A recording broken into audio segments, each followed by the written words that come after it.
Hi friends, मेरा नाम भूपेंद्र नरूका है और आपका मेरे चैनल एस्ट्रो मोटिवेशन बहुत बहुत स्वागत है। फ्रेंड्स, आज हम किसी कुंडली को डिस्कस नहीं करेंगे, लेकिन आज हम एक ऐसे योग को डिस्कस करेंगे जो बहुत रेयर है। ये जो योग होता है वो महान सम्राट या महान तेजस्वी जो लोग होते हैं, यशस्वी तेजस्वी, ऐसे लोगों की कुंडली के अंदर देखने को मिलता है।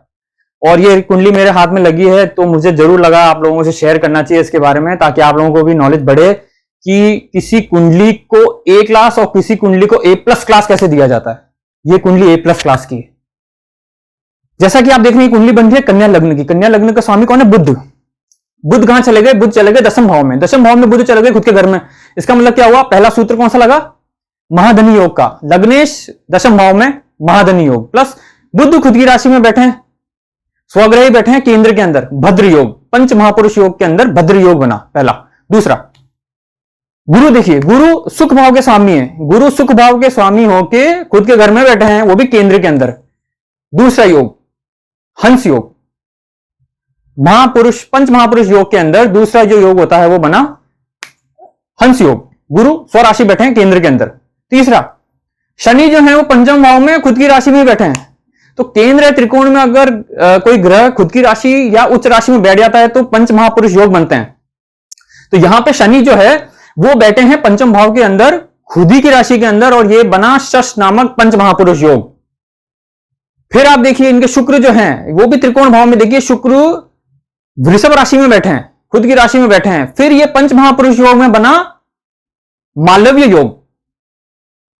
तो पंच महापुरुष योग जो टोटल बने हैं, शास्त्र जो ज्योतिष शास्त्र कहता है कि भाई किसी के एक पंच महापुरुष योग हो तो वो जिंदगी अपनी बहुत ठाठ से बिताता है। यहां पे आपके 4 पंच महापुरुष योग लग गए, 5 में से 4 तो यहीं लग गए।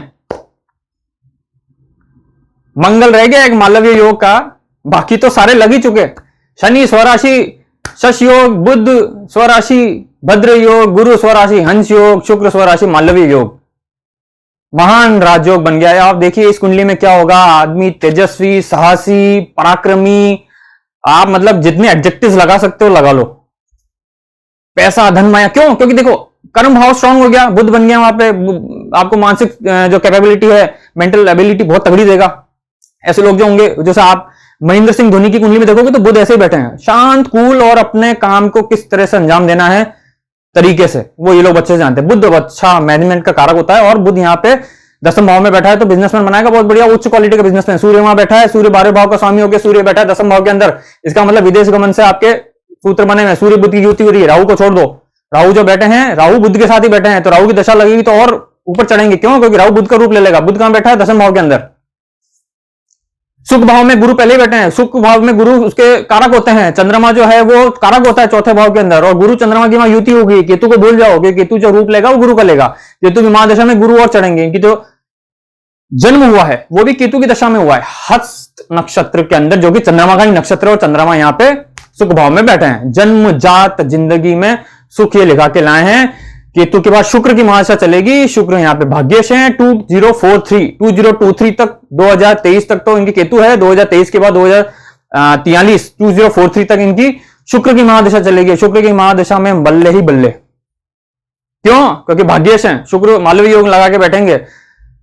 शनि यहां पे आप देखिए शश नामक पंच महापुरुष योग बना रहे हैं। शनि वहां पे बैठे हैं, मतलब पुत्र संतति। 3, 4, 5, 6 आप जितने भी चाहोगे सब पुत्र संतति है। शनि वहां पे बैठे हैं। शनि वहां बैठ के आपका क्या काम करेंगे? शनि वहां बैठ के आपकी आयु तो खैर ऊपर कर ही दी, गुरु की दृष्टि है, 5वीं दृष्टि अष्टम भाव के अंदर। शनि वहां पे बैठ के आपको धैर्य देंगे।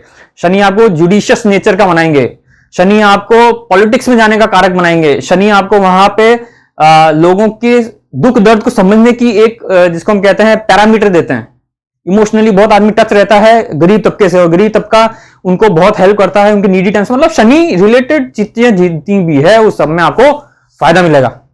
शनि यहाँ पे पंचम भाव में स्ट्रांग है, तो मतलब आपकी बेसिक जो जिसको हम कहते हैं ग्रेजुएशन लेवल तक की जो आपकी पढ़ाई है टॉप क्लास होगी। ग्रेजुएशन लेवल के बाद हम नवम भाव को देखते हैं कि भाई पोस्ट ग्रेजुएशन कैसी होगी। वहां शुक्र बैठ गए उच्च राशि, फौरन जाके आपको पोस्ट ग्रेजुएशन करनी है, पैसे ही पैसे। और ये 4 पंच महापुरुष योग तो लगे ही थे। उसके बाद आप जो सब सोच रहे होंगे वो बात क्यों नहीं डिस्कस कर रहे हो जो दिख रही है, तो लो मैं कर देता हूं। सारे ग्रह जो हैं वो या केंद्र में हैं या त्रिकोण में हैं, जिसको हम कहते हैं सम्राट सिंहासन योग।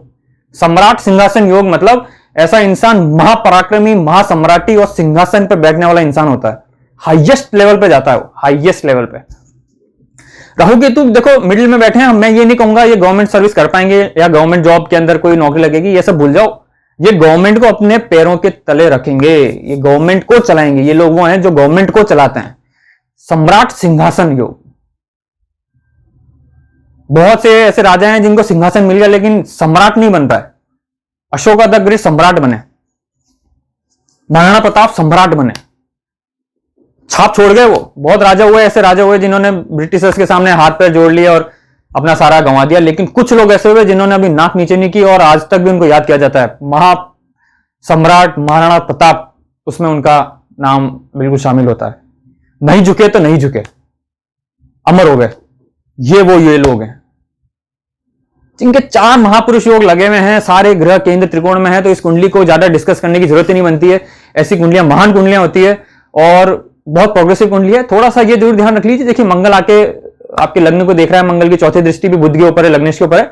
थोड़ा सा ऐसे लोग बोलने में थोड़े से रफ हो सकते हैं, लेकिन देखिए वो सब आदमी सम्राट बनता है तो अब छोटी मोटी चीजें जो है ना ये देखनी नहीं चाहिए, है ना। आप ये देखोगे कि नरेंद्र मोदी जो हैं वो इतना ब्लंटली कैसे बात करते हैं, तो भाई साहब वो प्राइम मिनिस्टर हैं, उनको ब्लंटली बात नहीं करोगे तो सोनिया गांधी और ये जो आप टाइप के जो ये केजरीवाल टाइप के लोग हैं ये तो चबा के खा जाएंगे। तो उनको वैसा होना पड़ता है उस स्टेचर पे आने के लिए। और ऊपर वाला जो है ग्रह नक्षत्र भी आपको ऐसे देता है कि उस लेवल पे आप जा रहे हो तो आपको उतना कॉन्फिडेंट देगा कि आप उस सिचुएशन को संभाल पाओ। पप्पू जैसों को आप खड़े कर दोगे तो आपको लगता है ये जो सिचुएशन अभी चल रही है संभाल पाएगा कोई? नहीं संभाल पाएंगे। जिसको 2 स्पीच ही नहीं आती तो खैर ठीक है, वो अपन पॉलिटिक्स में चले गए, कोई बात नहीं। वापस कुंडली पे आते हैं। कुंडली दी बेस्ट है इसमें। और एक बात का जरूर इसमें आप ध्यान रखिएगा कि यहाँ पे केतु राहु के कोई आपको समझाना चाहिए कि भाई केतु बैठा है, केतु की राहु की दृष्टि है वो, अरे भाई केतु राहु तो सब नतमस्तक है। केतु राहु 10वें भाव के अंदर आप हमेशा ध्यान रखिएगा पॉलिटिक्स से लोगों को जोड़ता है। इनका राहु अच्छा है और राहु तो यहाँ पे बहुत अच्छा है क्योंकि राहु बुध के घर में बैठा है। राहु बुध दोनों फ्रेंड हैं और राहु की दशा चलेगी तो बुध का रूप ले लेगा, तो मतलब 10वां भाव स्ट्रांग हो जाएगा, तो ये महान राजयोग बनेगा। ऐसे लोग दुनिया को अपने पैरों की जूती समझते हैं और बहुत शानो शौकत से अपनी जिंदगी जीते हैं क्योंकि सुख भाव स्ट्रांग, 10वां भाव स्ट्रांग, आपका 9वां भाव भाग्य स्ट्रांग और शिक्षा स्ट्रांग, सब कुछ स्ट्रांग। शानदार कुंडली, दी बेस्ट कुंडली। अगर आपके भी ये कुंडली और ऐसा योग आपकी कुंडली में हो तो प्लीज बताइएगा, मुझे बहुत खुशी मिलेगी और कमेंट बॉक्स में अपने व्यूज जरूर रखिएगा। Thank you.